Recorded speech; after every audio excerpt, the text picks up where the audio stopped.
Nagbabalik ang ON assignment. Nasa 70 pamilya o humigit kumulang 300 individual ang naapektuhan ng nakaraang bagyong Karina at habagat sa Pag-asa Island sa Palawan. Agad naman silang hinatira ng tulong ng ating pamahalaan sa pangunguna ng Bureau of Fisheries and Aquatic Resources. Mga bangka at gamit pangisda ang ilan sa mga ayudang natanggap nila. Ang kanilang buhay sa Pag-asa Island, kinumusta ni Bien Manalo on assignment. Kasunod ng nangyaring mainit na tensyon sa bahagi ng Ayungin Shoal noong Hunyo na kinasangkutan ng Philippine Navy at Chinese Coast Guard, marami ang nangamba. Nariyang ginitgit ng Chinese Coast Guard ang sinasakyang vessel ng tropa ng pamahalaan na magdadala lang sana ng pagkain sa mga sundalong nakadistino roon. Makikitang may ilang Chinese Coast Guard pa nga ang may dalang palakol at patalim.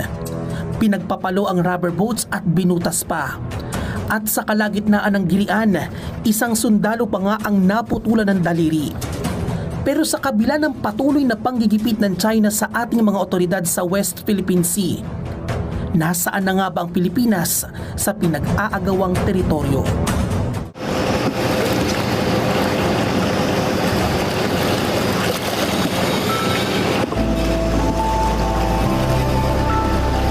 Mula Orion, Bataan, naglayag ang BRP Datu Bangkaw at BRP Datu Pagbuwaya patungong Pag-asa Island, Kalayaan, Palawan. Bilang bahagi ng 10 araw na rotation and resupply mission ng Bureau of Fisheries and Aquatic Resources. Mahigit 46 na oras o halos 2 araw ang tinahak ng aming grupo bago nakarating sa isla. Pero bago pa man makadaong, ramdam na ang malakas na presensya ng China. Tanaw ang Chinese Maritime Militia vessels at mga barko ng China Coast Guard na umaaligid sa pinag-aagawang teritoryo.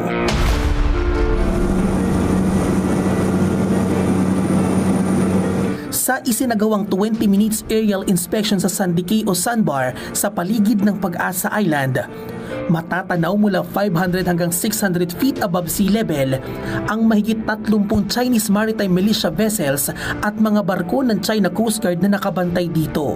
The law of the People's Republic of China, do not engage in.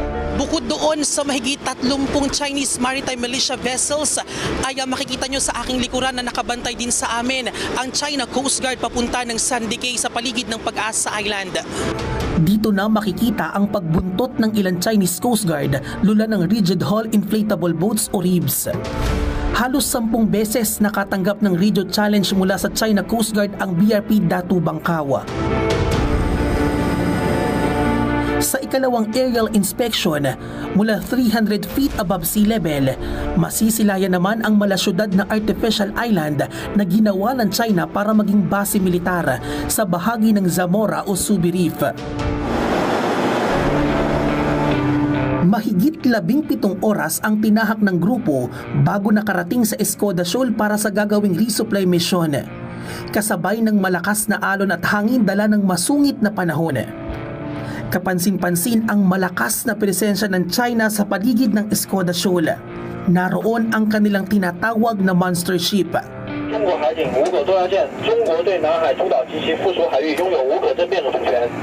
Makailang beses na nakatanggap ng radio challenge mula sa China ang BPAR. Kapansin-pansin din ang pag-iikot ng kanilang research vessel, pero giit ng PCG. But the mere fact that this falls within our exclusive economic zone, walang karapatan ang People's Republic of China na mag-conduct ng marine scientific research dito sa Escoda Shoal. No? Pero hindi nagpapatinag ang Pilipinas.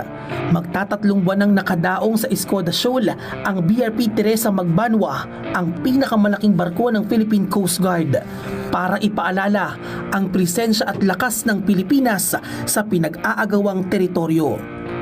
Pero hindi na bumitaw pa sa pagbuntot ang Chinese Coast Guard nang sumakay na sa RIBs ang ilang kawani ng BFAR para simulan ng fuel distribution sa mga mangingisda. Nakaantabay din ang Philippine Coast Guard. Pero sa kabila ng paghihigpit ng China, naging mapayapa at matagumpay ang isinagawang resupply mission sa Skoda Shoal. Katunayan, aabot sa 6.5 tons ng fuel oil ang naipamahagi sa 14 na fishing boats. Still ensure na we can be able to monitor ang ating mga maisdang Pilipino kapag naglalayag sila sa West Philippine Sea. Nagsagawa rin ng Maritime Patrol at Vicinity Survey ang BFAR sa Hasa-Hasa Shoal o Half Moon Shoal. Pero bago pa man makadaong doon, patuloy pa rin ang pagbuntot sa amin ng barko ng China Coast Guard. Makailang beses din nakatanggap ng radio challenge ang Pilipinas mula sa China. Pero hindi ito naging hadlang para sa ating mga otoridad na ipagpatuloy ang pagpapatrolya at pagbabantay sa ating teritoryo. Mula Hasa-Hasa Shoal, mahigit 17 oras o halos isang araw ang naging paglalayag ng BRP Datu Bangkaw papuntang Kota Island para sa island survey. Kapansin-pansin na walang umaaligid na Chinese Maritime Militia vessels o anumang barko ng China Coast Guard sa lugar. Maliban sa isang barko ng China Coast Guard na ilang araw nang nakasunod sa amin, ilang fishing boats na nangingisda sa paligid ng isla ang tanging makikita. Pero hindi tukoy kung sila ba ay Chinese o Vietnamese nationals. Matapos ang pagpapatrolya sa Kota Island, dumaan naman ang BRP Datu Bangkaw sa Tizard Bank at Union Bank para sa isinagawang Maritime Patrol at Vicinity Survey. Pero sa kabila ng patuloy na paghihigpit ng China, nananatiling nakatindig at matatag ang ating Coast Guard. Ito'y para protektahan ang ating mga teritoryo sa West Philippine Sea. Well, ang moral ng ating members ng Philippine Coast Guard na nakadeploy dito sa ating mga Coast Guard stations, kasamang Armed Forces sa Philippines, ay nananatiling mataas. Alam nila na sa pamumuno ni Pangulong Bongbong Marcos ay kanyang tinitindigan ang ating karapatan sa West Philippine Sea. Sa huling tala, umabot na sa mahigit 300 ang kabuuang populasyon sa Pag-asa Island sa ikalawang quarter ng taon. Mahigit 200 dito ay mga matatanda, habang higit 100 naman ang mga bata. Ayon sa lokal na pamahalaan, kawalan ng mapagkakakitaan ang pangunahing dahilan ng mga tao sa pangibang bayan. Tumaas ng higit 30% ang populasyon sa isla. Pumalo kasi sa mahigit 300 ang populasyon sa isla noong nakaraang taon at inaasahang lalaki pa ito sa higit 500 bago matapos ang taon. Dahil sa hirap nga ng buhay doon sa Puerto Princesa, kung doon kasi sir, magastos, and then karamihan po ay walang mga trabaho. Ayon sa mga residente, bukod sa sagana sa yamang dagat, nakatatanggap din sila ng rice subsidy at iba pang tulong mula sa pamahalaan. Taong 2020, kasagsaga ng pandemya, nang manirahan sa Pag-asa Island, Kalayaan, Palawan, si Cristina Del Rosario, 52 taong gulang, kasama ang 3 anak, tubong Puerto Princesa, Palawan. Pero dahil sa kawalan ng mapagkakakitaan at hirap ng buhay sa kanilang lugar, nang ibang bayan siya. Agricultural staff ngayon si Cristina sa Kalayaan LGU. Mahirap po kasi doon, mga pawid-pawid lang kami, ganyan, may tindahan maliit, kulang pa rin po sa mga pangkonsumo.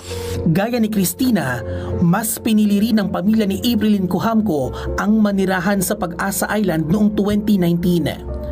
Agricultural staff din sa munisipyo si Aprilyn. Construction worker naman ang kanyang asawa. Medyo din po sir, nag-improve din kaysa doon kami sa mainland na wala rin naman pong mapagkakitaan.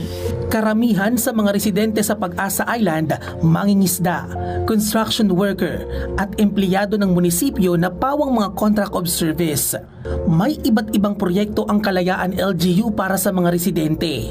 Isa na riyan ang demo farm na magbibigay ng libreng pagkain sa mga residente tuwing may kalamidad.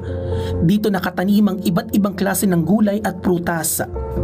May itikan at dragon fruit farm na nagbibigay ng dagdag kita sa mga residente. Noong nakaraang buwan nga, natapos na ang 3 artificial reef sa bahagi ng Marine Protected Area na pangitlugan ng mga isda at proteksyon sa malalaking alon. Sa hindi kalayuan, naroon naman ang itatayong DENR Marine Scientific Research Station and Support Facility.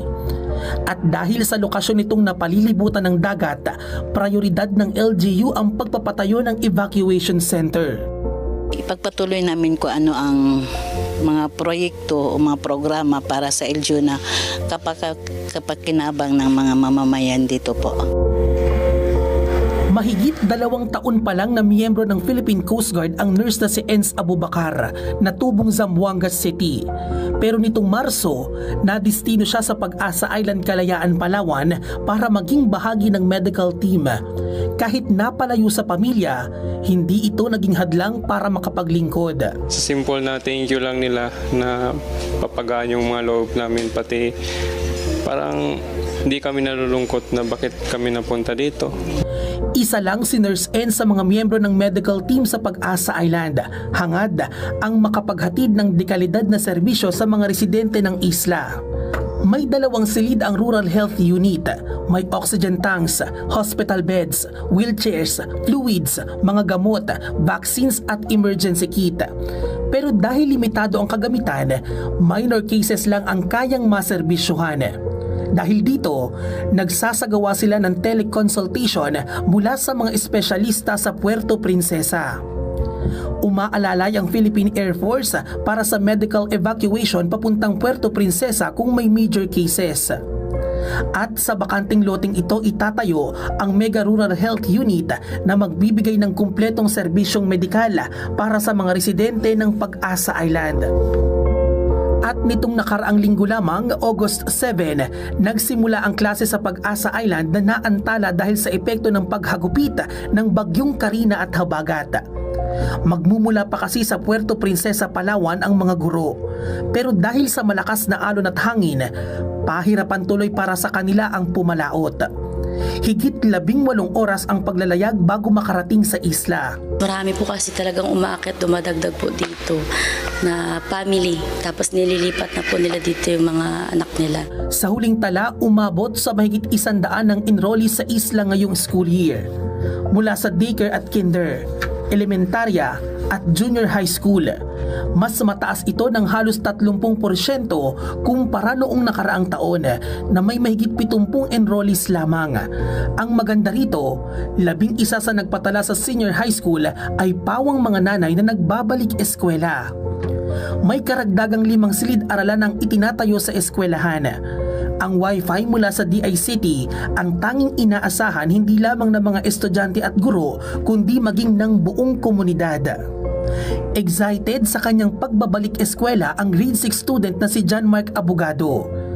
Handa na ang kanyang mga gamit na bigay ng iba't ibang grupo at organisasyon.